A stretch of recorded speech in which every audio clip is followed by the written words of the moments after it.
No, used to I let people push their agenda to suit their character, to keep the comfort level and stuff like that. Maybe not intentionally, maybe because I was too blind to see the truth. But, looking back on the 5 years that I spent with somebody trying to build family so I could live a normal life like my father did, I wasn't allowed in. I could come in the house, but I had to leave my jacket on. I had to leave my shoes on, and that's figuratively speaking, not literally. But I was always kept out of arm's reach. Just kept at a distance. And I opened up and I shared the things that bothered me and the things that troubled me and my childhood trauma and stuff like that. And I feel like this person didn't really truly open up to me. I felt like they just were afraid to do it or wouldn't do it. Hey puppies. Hey puppies. And hey. Anyway, I was kept at arm's reach. I know today that this person was leaving a relationship before I even left the relationship, and I ain't proud that I did. It's not a boastful brag. It's not, haha, I left you, you didn't leave me. It's not that at all. I had fears of my own, problems, hang-ups that I wasn't willing to deal with. I kept them at arm's reach too. So I guess, in a way, neither one of us was fair with one another. And maybe we knew deep down, for whatever reason, we weren't fully ready for commitment. We weren't ready to be each other's only one. And I know I wasn't ready for her to be my only one. And I'm still not today. I don't want just any girl. I don't want just any female. Which aren't, I don't want a girl at all, but a woman. I don't want just any woman. I don't. I believe in divine destiny and divine love, and I have met my true soulmate, and she's beautiful. She's not what you would picture. It's not looks alone that won me over. It's her abundance of love that she gave. It's a very powerful thing. That's the first time I really can say I know for a fact I truly experienced love was in her arm's reach. And all she asked me was, am I okay? And I wasn't until she came up and asked me if I'm okay, and immediately I was okay. I was blown away by her, honestly, just blown away. And the thought that that's in the universe makes me so happy. Am I hanging on to that with my dying last breath? No, I'm not. It'll come back to me. God was just showing me, hey, I've got finer things in the water than what you can even imagine, and they don't even look the way you would imagine them to look. And all this time I was so beat up and so broken and sad that, I thought my soulmate truly moved on without me, but she was not my soulmate. She's not my twin flame. Who is she then? Huh? Maybe a karmic, Maybe somebody I made an agreement with to come to this earth and learn lessons. Maybe something like that. Maybe something I paid off in heaven so I could live again. Who knows? But I know one thing today. I met my soulmate, and she's running right now. You know, because they say when twin flames come in contact with one another, they're, for the first time in their lives, allowed to see their own true reflection. And I see my own true reflection. And where I'm farther evolved and know my self-worth and what it's based on, which is God's love and grace, I was very accepting and wanting more, you know, immediately. And I'm older, a little older than her, but, you know, it's like, she'll come back. She will. I'll run into her again. I may go see her. I'm going to Nashville, and we telepathically communicate. You know, you tell a therapist or something like that, might lock your ass up, but honestly, we do. We telepathically communicate. We can prove to each other she's working at the hospital. So I'm not a bit befooled. I know where I'm going. There's two Leslies in my life. One's Lester and one's Leslie. And I, you know, Lester's not in my life. Leslie is. And that's for good reason. You know, and some people prove that they are worthy of love. Some people desire to be loved, you know, unless Lesser just, she could have just as easily been that person, you know, she could have been. But with her choices, you know, she made a lot of choices that led her to this place of mediocrity. You know, I was the hit for her. Luckily, she had a child with me, you know, because that was both our saving grace, that child. You know, the understanding developed on this earth of him ascended both our families. Not everyone can achieve that type of feat, you know. That's not something, that's a mistake. That's definitely divine intervention. And so that was one of my life purposes. That's one of the things God had, you know, mapped out for me. And it kind of reminds me of holy rollers, or, you know, well-established religion.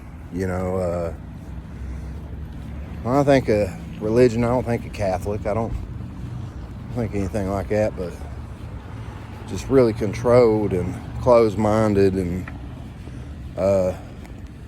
God made man for woman, and only sex that's meant to happen is sex on wedlock and stuff like that. Well, who's to judge and say what wedlock is?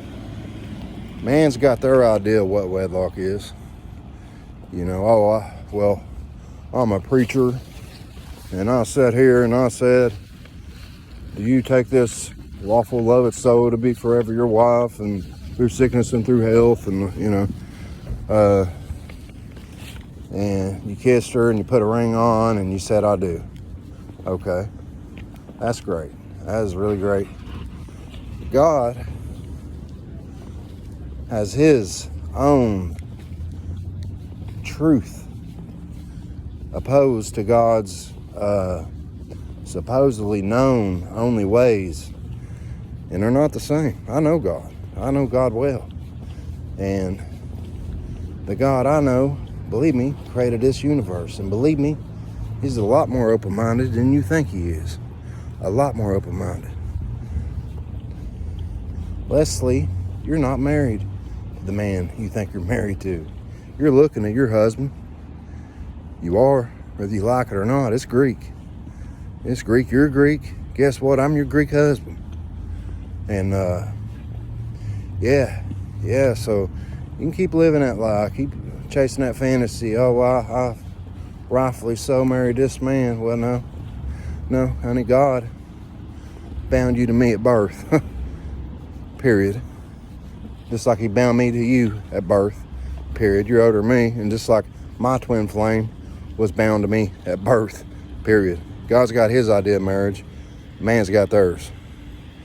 Now, at the end of the day, you try to work out your will. You try to work out man's will. And then God's will just be. Okay? It'll just be. And nothing can trump that. Period. So, that's the expression I wanted to get off my chest. I just as badly as you did at times wanted nothing more than to go about my separate way. Wanted nothing more but to just let it be water under the bridge. But for some reason, I feel like the universe won't allow it. They won't allow me to move on and not work on things, you know. I was told I have 2 houses, but in order to receive the second house, I got to make sure my first house is in order. Well, you're my first house. Even though you're a pain in the butt sometimes, you're my first house. And if you're not happy with me, I want to know why. I want to know why you're not happy with me. Because you can't control me?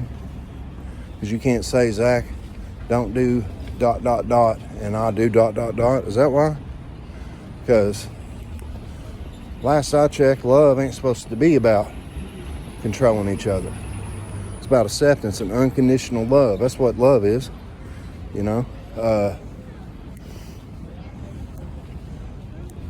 I change the way I want to change. I am who I want to be. Am I perfect? Am I unflawed? Am I perfectly chiseled? No, I'm not. I'm not. But I'm a decent neighbor, you know. I'm not somebody to run from. I don't run from my mistakes. You know, I make mistakes. Guess what? I own up to them. I own up to my mistakes. You know what? That wasn't right about me. You know what? People respect me for that. They do. I've had people stomping mad at me, ready to fight an army. But just extension of a hand and admitting a fault when you're wrong, it's that simple. That's all it takes, you know.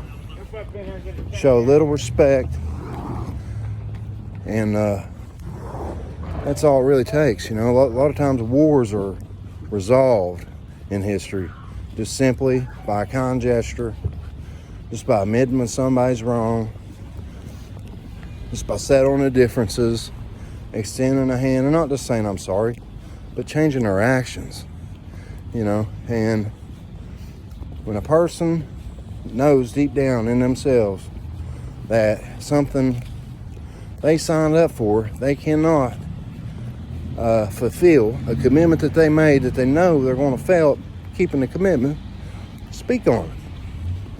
Just let it be known, you know.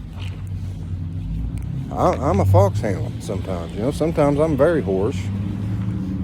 Sometimes I just need to go take care of my business. I ain't gonna harm nobody, but I just need to go take care of my business and get away from people. If that's what it takes, you know, to keep myself on the straight and narrow, that's what I do. I'd rather go down to the sex store and buy a sex toy and look like a perv to one lady at a sex store than I would to the whole damn community. That's me personally. But you know, I'm open-minded more so than other people, you know. I don't believe that the human being is built to be solely to one individual in a relationship, and that's it. That's not what I believe we're designed to do. You know, especially man, we're made to procreate. So to think for a moment that you're going to chastise this person, this divine being that God sent down with, you know, at times super potent. So you're going to chastise them, and they're not going to sleep around. They're not going to have sex with nobody else. They're not going to desire another partner. That's ludicrous. It's ludicrous. And for me, to think that of you, that I can chastise you and that you're not going to have a sexual desire to ever be with anybody else, well, that's ludicrous. It is. It's ludicrous. So, my proposition to you is that you have not been honest in the past. You have not spoken your truth and what you want out of the universe and what you want out of me. And you need to do that.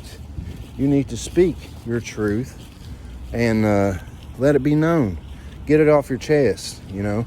If you did have promiscuous relations with people in the past and you weren't honest and open about it, well, you have a chance to do that, you know. I'm not going to get angry over some past stuff, you know. I'm not. But you do owe me that to at least come clean and tell the truth. Because I told you the truth about me. I told you the truth. I did.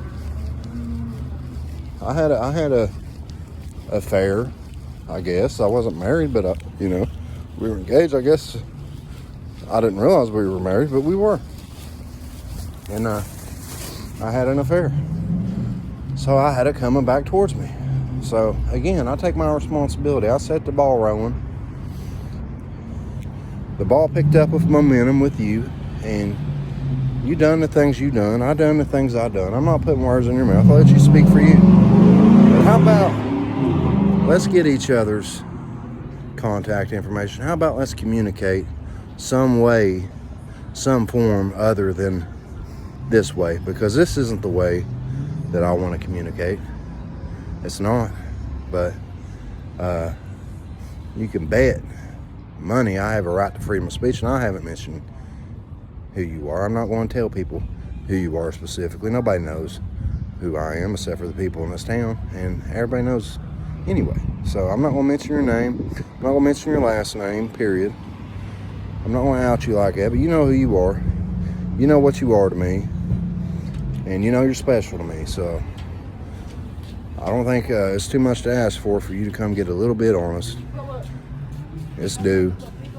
It's been due, and I'm going to be here. I'll see you. Bye.